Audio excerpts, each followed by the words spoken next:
Ako je fizika leta potpuno ista na cijelom planetu, zašto se američki i europski avion mogu osjećati, upravljati, pa čak i razumjeti na tako različit način?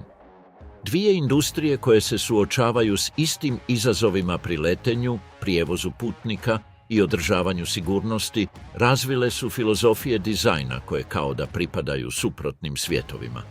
Ovo je jedan od najfascinantnijih paradoksa moderne avijacije.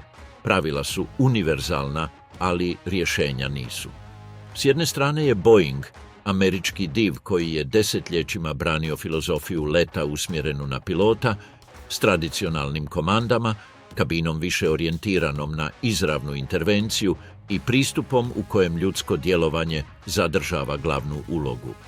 Airbus je, nasuprot tome, iz Europe potaknuo naprednu automatizaciju, fly-by-wire, digitalnu zaštitu omotača leta i sustavniju, standardiziranu i računalno vođenu viziju pilotiranja. To su dva pristupa koja ne samo da izgledaju različito, već se i osjećaju različito. Ali ova podjela nije samo pitanje komandi, zaslona ili estetike, ona ide mnogo dalje od kabine i doseže filozofiju dizajna, unutarnje sustave, samu strukturu, certifikacije, pa čak i način na koji avioni reagiraju u letu. To su dvije cjelovite vizije o tome kako avion treba funkcionirati, svaka utemeljena na desetljećima povijesti, tehničke kulture, industrije i potpuno različitih operativnih prioriteta. Ne radi se o odlučivanju koji je avion bolji, već o razumijevanju zašto postoje dva tako divergentna puta. I ovdje se pojavljuje prvo veliko pitanje koje moramo razriješiti: odakle je nastala ova tako duboka podjela između američke i europske avijacije?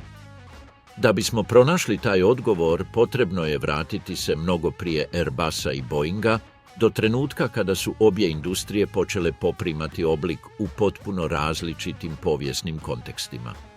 Tehničke odluke koje danas izgledaju suprotstavljeno, nastale su u ekonomskim, vojnim i industrijskim stvarnostima koje su od samog početka gurale svaku regiju prema različitim rješenjima. Sjedinjene države bile su mjesto gdje je komercijalna avijacija poprimila oblik prije nego igdje drugdje. Tamo je nastala zrakoplovna kultura utemeljena na vojnom iskustvu, pionirskom duhu i ogromnom tržištu koje je zahtijevalo avione sposobne prelaziti velike unutarnje udaljenosti, raditi s kontinuiranom pouzdanošću i davati prednost kontroli pilota. Lik pilota, tradicionalno oblikovan u vojnim ili lakim zrakoplovnim okruženjima, bio je središnji.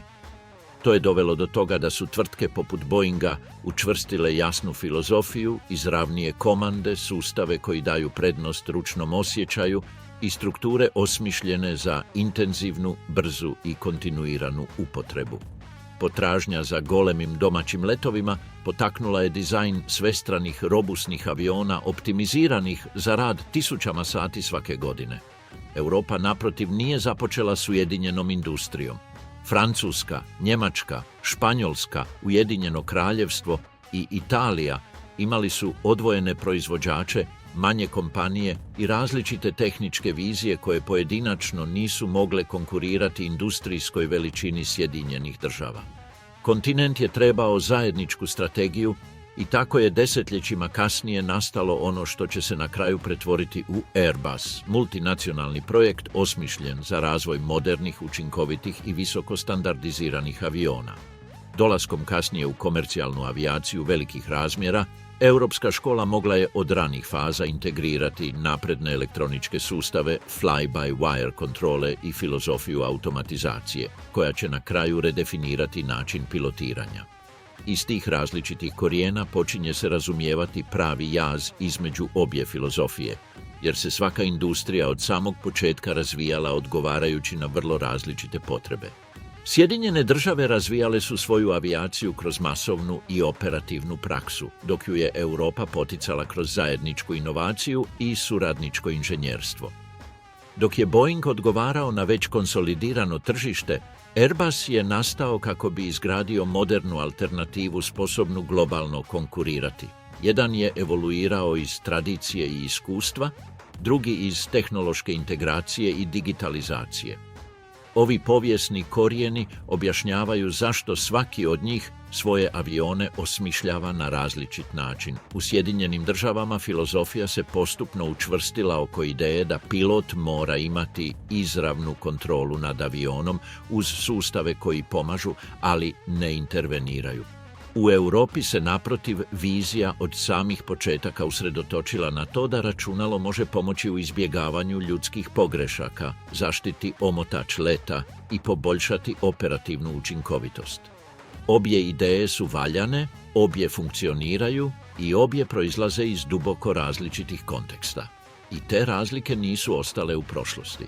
Danas pri ulasku u kabinu Boeinga ili Airbusa pojavljuje se živa baština onih početnih odluka. Dvije filozofije koje su započele odvojeno i razvijale se paralelno, svaka sljedeći vlastiti put. To ostavlja otvoreno neizbježno pitanje. Ako je povijest razdvojila njihove putove, kako se ta razlika prevodi u stvarni način na koji svaki od njih dizajnira svoje avione? Povijesna razlika između američke i europske avijacije nije ostala u knjigama niti u počecima njihovih industrija. S vremenom se ta podjela pretvorila u dvije filozofije dizajna koje danas definiraju kako se leti, kako se upravlja i kako se razumije moderan avion. Dok povijest objašnjava podrijetlo divergencije, filozofija objašnjava njezinu postojanost. Dva načina tumačenja uloge pilota, uloge sustava i odnosa između čovjeka i stroja. S jedne strane, američka škola, koju predstavlja Boeing, i dalje brani klasičan i duboko ukorijenjen koncept. Pilot mora biti središte sustava. Ova filozofija očituje se u tradicionalnim komandama poput jokea, u mehaničko-hidrauličkim sustavima koji prenose fizičke osjete aviona te u arhitekturi koja, iako potpomognuta automatizmima, daje prednost ljudskom autoritetu. Za Boeing, pilot je taj koji uvijek mora imati posljednju riječ. Onaj koji može procijeniti situacije koje računalo nije predvidjelo. I onaj koji posjeduje iskustvo za donošenje kritičnih odluka. Dizajn je oblikovan oko te premise.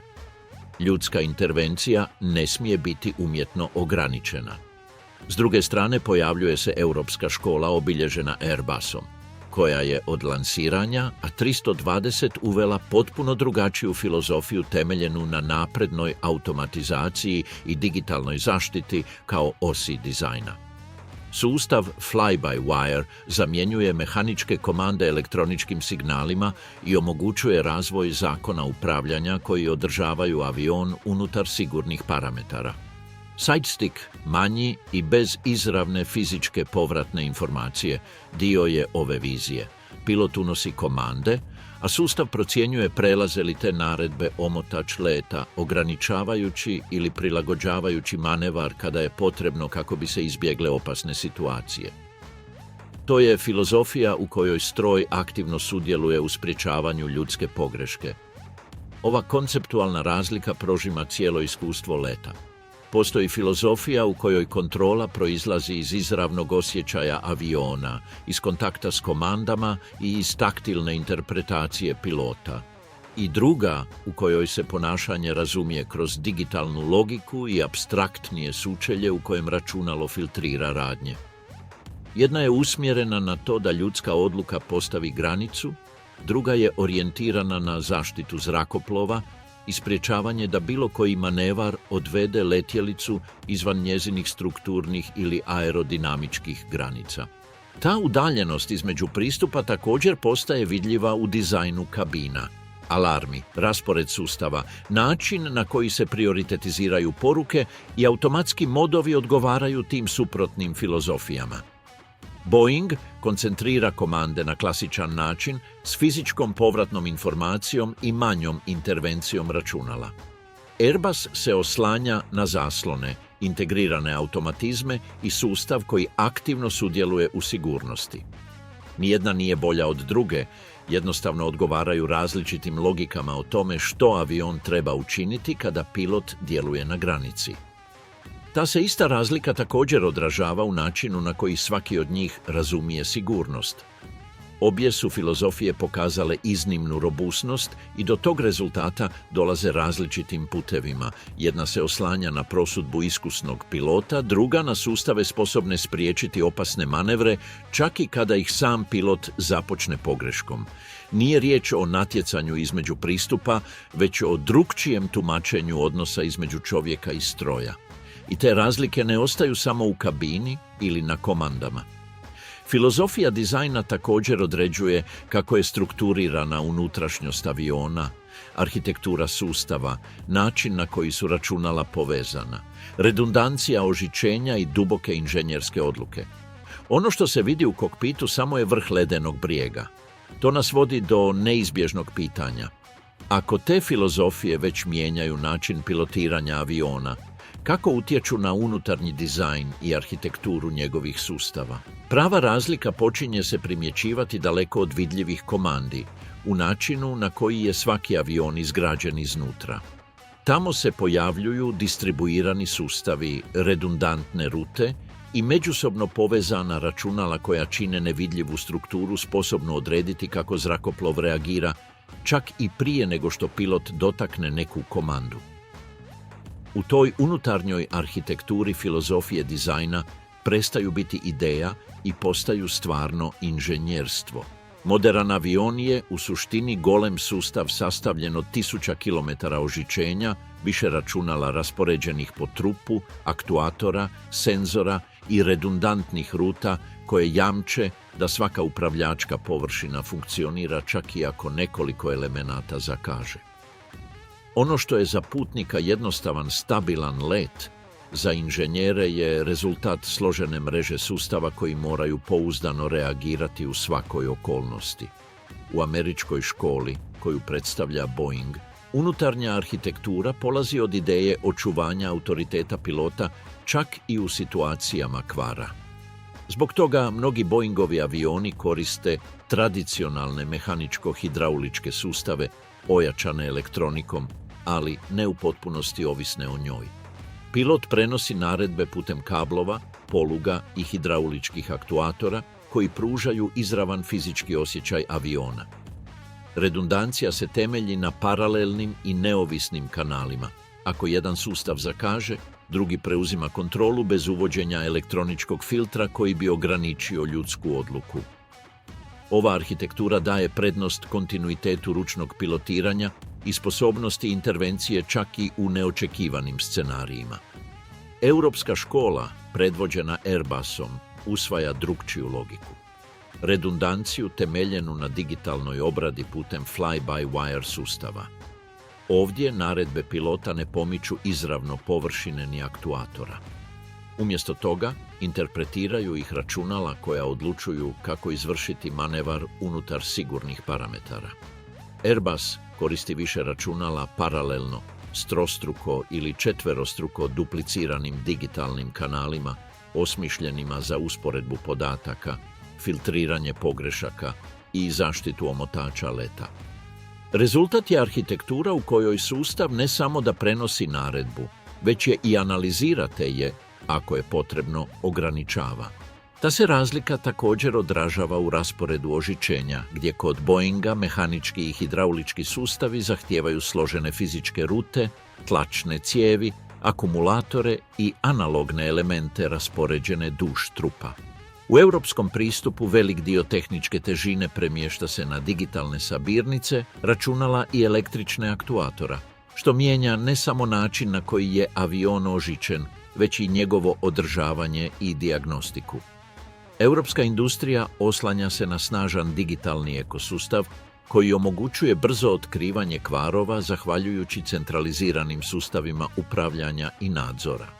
Taj kontrast na kraju utječe i na način provođenja održavanja.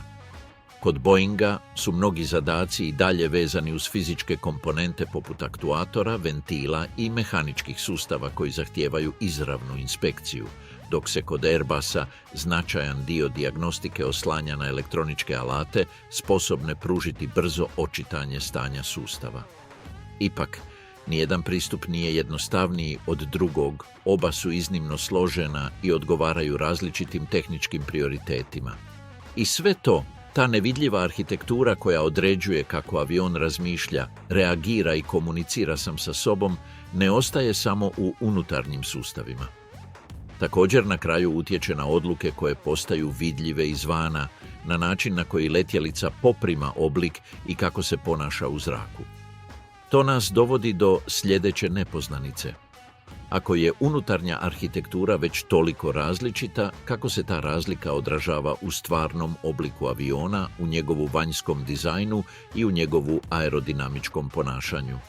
Taj se utjecaj počinje primjećivati u samim linijama aviona. Razlike u sustavima, ožičenju, redundanciji i logici upravljanja na kraju oblikuju krila, trup i aerodinamičko ponašanje svakog modela. Zato kada se promatra američki i europski avion, ne mijenjaju se samo komande ili kabina, mijenja se način na koji se avion fizički ponaša u zraku. Vanjske linije odražavaju unutarnje prioritete, a unutarnji prioriteti odražavaju jasnu filozofiju inženjerstva. S vremenom se pojavljuju prepoznatljivi obrasci koji pomažu razumjeti ovu divergenciju. Avioni koje proizvode američki proizvođači poput Boeinga imaju tendenciju zadržati kontinuiraniju evoluciju prethodnih koncepata, naslijeđenih strukturnih elemenata i rješenja temeljenih na operativnom iskustvu. Oni razvijeni u Europi pod markom Airbus obično usvajaju integriranije pristupe sa strukturama osmišljenima od početka kako bi uključile automatizaciju, nove tehnologije i aerodinamiku optimiziranu za učinkovitost u velikim razmjerima. Obje filozofije teže istome, sigurnosti, učinkovitosti i performansama, ali do toga dolaze različitim putovima u vizualnom i fizičkom smislu. U toj se razlici počinju uočavati i konkretne značajke u samoj strukturi aviona, a jedna od najočitijih pojavljuje se na krilima. Kod mnogih američkih modela relativna krutost odražava filozofiju u kojoj struktura izravno odgovara na opterećenja i na interakciju s tradicionalnim sustavima upravljanja. S druge strane, mnogi europski dizajni ističu se većom fleksibilnošću krila, posebno vidljivom kod zrakoplova dugog doleta. Ta fleksibilnost pomaže boljoj raspodjeli aerodinamičkih opterećenja, poboljšava učinkovitost u krstarenju i smanjuje strukturni zamor. Ta se razlika u ponašanju također osjeća tijekom turbulencije. Fleksibilnija krila filtriraju dio kretanja, dok manje fleksibilna krila prenose izravniji odgovor. Nijedna opcija nije bolja ni lošija. Svaka odgovara konkretnim inženjerskim prioritetima. Ta se ista strukturna logika također prenosi na trup, koji pokazuje varijacije proizašle iz prevladavajućeg tržišta. U američkom zrakoplovnom okruženju golema domaća mreža letova srednjeg i dugog doleta potaknula je razvoj trupova osmišljenih za operativnu učinkovitost, brzo održavanje i velik broj dnevnih ciklusa, dok je na europskom kontinentu, gdje su mnoge rute regionalne i srednjeg doleta, prioritet postao standardizacija, modularnost i optimizacija za različite profile misija unutar istog osnovnog dizajna. Otuda proizlazi da neki modeli razvijeni u Europi od samog početka integriraju prostranija ili modernija kabinska rješenja, dok nekoliko dizajna nastalih s druge strane Atlantika zadržava provjerene strukture koje su se postupno usavršavale tijekom vremena.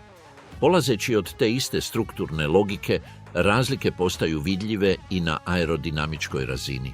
U američkoj tradiciji krila se obično optimiziraju tražeći ravnotežu između performansi, robusnosti i operativne svestranosti, osmišljena za vrlo raznolika okruženja i intenzivnu upotrebu.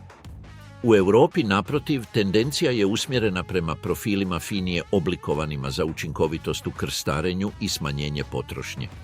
Iz toga proizlaze elementi poput oblika vingleta, karakteristične fleksije ili načina na koji je motor integriran ispod krila.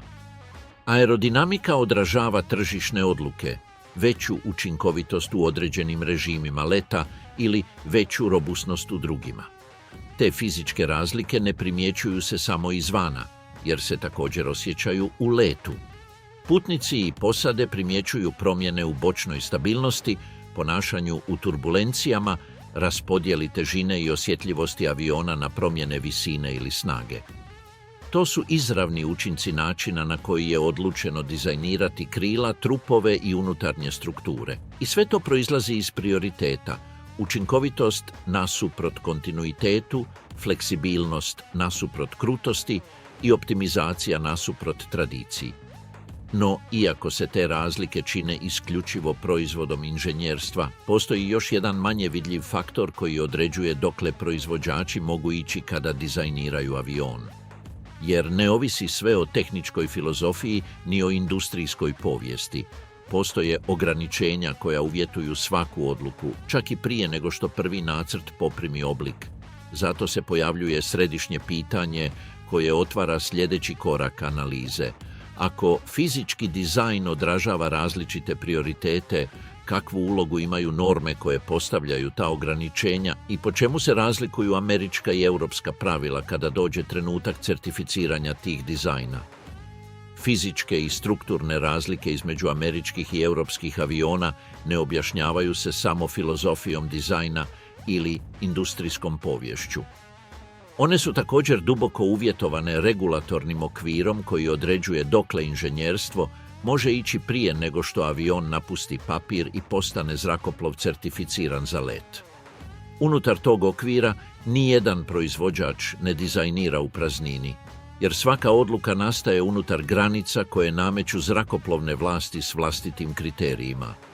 U Sjedinjenim državama primjenjuju se norme Federal Aviation Administration, dok je u Europi referenca European Union Aviation Safety Agency. Obje teže istom cilju i certificiraju avione prema iznimno rigoroznim standardima, ali njihovi pristupi na kraju utječu na način na koji se dizajniraju Boeing i Airbus. Da bi se razumjela ta razlika, treba krenuti od jednostavne ideje: avion ne može operirati ako nije certificiran i upravo taj proces definira strukturnu otpornost, ponašanje u slučaju kvara, stabilnost, električnu arhitekturu, softver i hitne procedure. To je zahtjevan okvir koji oblikuje svaku inženjersku odluku od samog početka i koji, iako i FAA i EASA nastoje jamčiti sigurnost, ne slijedi uvijek potpuno isti put kako bi se došlo do tog rezultata. Federal Aviation Administration ima filozofiju više utemeljenu na kontinuitetu. Američka industrija desetljećima djeluje unutar okvira u kojem prethodno iskustvo ima veliku težinu. Ako se osnovni dizajn pokaže sigurnim, FAA dopušta njegovu evoluciju bez potrebe da se svaki komponent ponovno osmišljava od nule. Ta logika odgovara američkom tržištu, golemom, visoko konkurentnom i s aviokompanijama koje zahtijevaju brza ažuriranja bez kompromitiranja poznatosti sustava. Na taj način, u mnogim Boeingovim modelima FAA dopušta zadržavanje naslijeđenih strukturnih elemenata i certifikacija temeljenih na obiteljima aviona. U tom pristupu provjereno i pouzdano ima značajnu vrijednost. Prema drukčijoj logici, u europskom okruženju certificiranje evoluira prema sustavnijem i normativnijem pristupu.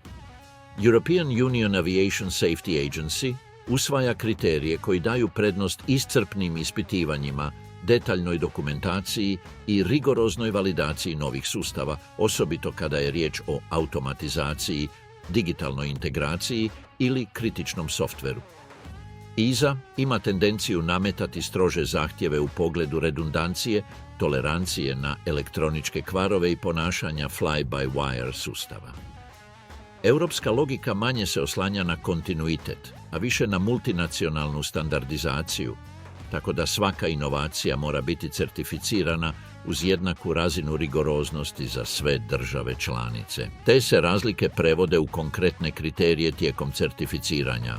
FAA može biti fleksibilnija s dizajnima koji evoluiraju iz prethodnih modela, dok EASA obično zahtijeva da značajna promjena podrazumijeva potpuna ispitivanja sustava, čak i ako dizajn potječe iz već poznate obitelji.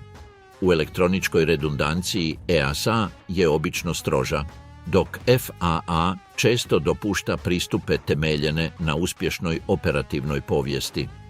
U digitalnim sustavima EASA zahtijeva više razine verifikacije, posebno u pogledu softvera za upravljanje letom. Rezultat je da europski avioni teže uključuju ujednačenije digitalne arhitekture, dok američki avioni mogu zadržati širu kombinaciju tradicionalnih i modernih sustava.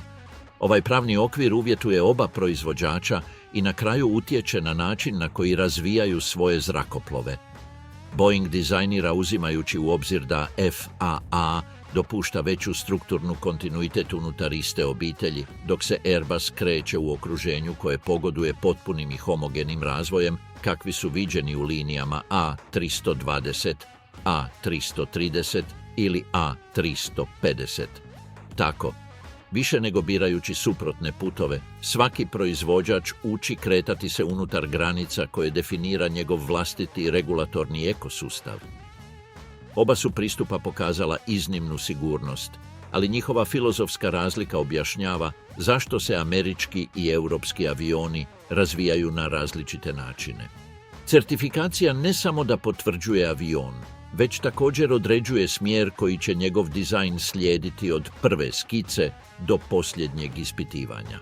Ako povijest, filozofija i zakoni pomažu razumjeti ove razlike, tada ostaje još jedan ključni element za promatranje. Kakvu ulogu imaju stvarne potrebe svakog tržišta, njegove rute, troškovi, udaljenosti i način operiranja? Jer na kraju avioni ne nastaju samo iz ideja ili propisa, nastaju iz mjesta gdje moraju letjeti. Svaka regija svijeta nameće različite ritmove, drukčije udaljenosti i vlastite ekonomske modele. Rute, operativni pritisak, struktura zračnih luka i dominantni poslovni model na kraju oblikuju koje su karakteristike potrebne zrakoplovu da bi bio učinkovit i profitabilan. I upravo ta operativna stvarnost u velikoj mjeri objašnjava zašto su Sjedinjene države i Europa evoluirale prema tako različitim dizajnima. Sjedinjene države su kontinentalna zemlja u kojoj je domaći zračni promet golem. Tisuće unutarnjih letova svakodnevno prelaze zemlju, povezujući gradove razdvojene velikim udaljenostima. Aviokompanije upravljaju ogromnim flotama koje moraju letjeti više puta dnevno, s avionima koji provode malo vremena na zemlji, a mnogo u zraku. Ovo okruženje pogoduje filozofiji dizajna usmjerenoj na operativnu robusnost, kontinuitet, brzo održavanje i dosljedno iskustvo pilotiranja čak i u raznolikim uvjetima. Ovdje se uklapa tradicija koju predstavlja Boeing, s avionima osmišljenima za rad u intenzivnim ciklusima, brze rotacije i održavanje strukturne poznatosti između modela, što olakšava prijelaz flota i posada. Europa je, naprotiv, mozaik malih zemalja povezanih kratkim i srednjim rutama. Većina letova traje između 1 i 3 sata. Konkurencija među aviokompanijama je žestoka, osobito od strane niskotarifnih operatera, koji zahtijevaju maksimalnu učinkovitost i ekstremno smanjenje potrošnje. Osim toga, Europa djeluje pod strožim ekološkim propisima i unutar fragmentiranog tržišta koje prisiljava na optimizaciju svakog kilograma težine i svake litre goriva. Taj kontekst pogoduje visoko automatiziranim, učinkovitim avionima sa standardiziranim kabinama i sustavima osmišljenima za smanjenje operativnih troškova na dugi rok. Filozofija koja se usklađuje s Airbusovim dizajnima. Ekonomske razlike još više objašnjavaju ovu podjelu. U Sjedinjenim državama aviokompanije upravljaju velikim hubovima i transkontinentalnim rutama gdje su prioritet pouzdanost, autonomija i održive performanse. U Europi se operativni troškovi iznimno pomno nadziru, više zračne pristojbe, skuplje gorivo i zahtjevniji propisi o emisijama. To potiče filozofiju u kojoj svako aerodinamičko poboljšanje, svaka optimizacija softvera i svaki napredak u smanjenju potrošnje ima značajan utjecaj. Općenito, u Sjedinjenim državama obično se cijeni kontinuitet i performanse na velikim udaljenostima, dok se u Europi teži davati prednost učinkovitosti na ponavljajućim i kratkotrajnim letovima, iako u praksi postoje mnoge nijanse i iznimke ovisno o modelu, aviokompaniji i vrsti operacije. Još jedan ključni faktor su profili misija. Američki avioni često su optimizirani za letove srednjeg i dugog doleta unutar same zemlje, što opravdava dizajnerske odluke povezane s autonomijom, raspodjelom opterećenja i stabilnošću tijekom dugotrajnog krstarenja. Europski avioni, s druge strane, optimizirani su za češće cikluse polijetanja i slijetanja, za visoko standardizirane kabine između modela i za sustave koji omogućuju aviokompanijama upravljanje velikim flotama uz minimalnu dodatnu obuku. Ti operativni prioriteti također utječu na svakodnevni rad pilota i tehničara. Američki piloti navikli su na brze prijelaze između aviona iste obitelji, koristeći dizajne koji se kontinuirano razvijaju. Europski, naprotiv, često su dio flota s većom razinom standardizacije, osobito u Airbusovim kabinama, što smanjuje vrijeme obuke i olakšava operativnu fleksibilnost. U održavanju se događa nešto slično. U američkom okruženju često se zadržava pristup oslonjen na naslijeđene sustave i već poznate procedure, dok u Europi sve veću važnost dobivaju digitalni alati i integrirane dijagnostike, pri čemu svaki pristup odražava različite tehničke prioritete. U cjelini, ti izbori ne natječu se međusobno, oni se nadopunjuju i odgovaraju različitim operativnim kontekstima. Američka i europska avijacija ne nastoje nametnuti jedna drugoj, već jednostavno evoluiraju u skladu s tržišnim stvarnostima u kojima djeluju. S jedne strane, prioritet se daje zrakoplovima sposobnima izdržati intenzivne cikluse i pokrivati velike unutarnje udaljenosti, dok se s druge strane favoriziraju vrlo učinkoviti dizajni za kraće rute i visoko standardizirane flote. I kada se svi ti dijelovi počnu uklapati, razdvojenost prestaje izgledati kao suparništvo i postaje nešto zanimljivije. Dva različita puta koja proizlaze iz stvarnih potreba i koja zajedno pomažu razumjeti zašto moderna avijacija nema samo jedan način letenja, već više načina da se dosegne isto nebo. Tijekom ovog puta počinje se oblikovati jasna ideja. Razlike između američkih i europskih aviona ne proizlaze iz izoliranih odluka ni estetskih preferencija, već iz duboko različitih konteksta koji oblikuju svaki tehnički izbor. Povijest, tržište, filozofija i regulativa isprepliću se sve dok ne stvore vlastite identitete, usklađene s okruženjem u kojem je svaki zrakoplov zamišljen.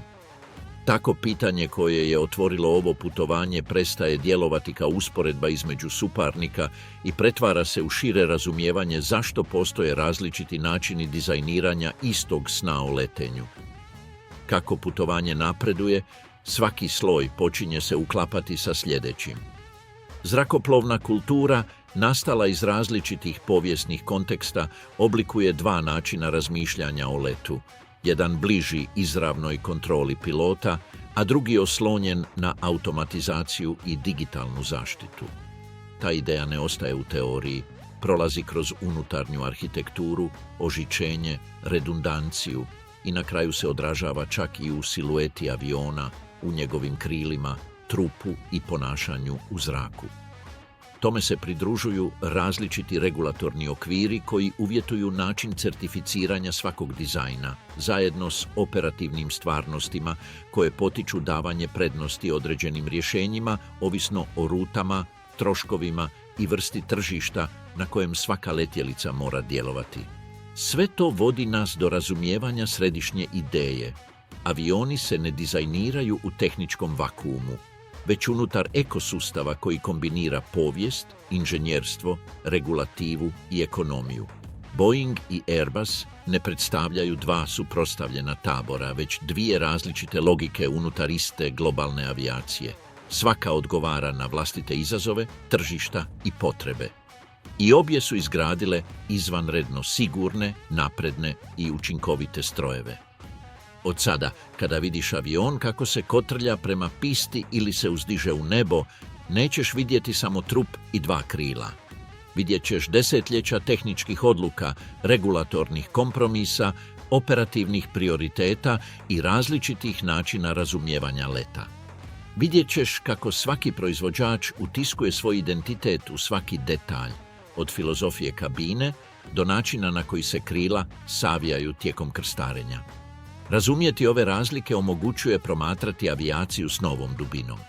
Ne kao strojeve koji se natječu, već kao komplementarne vizije istog cilja.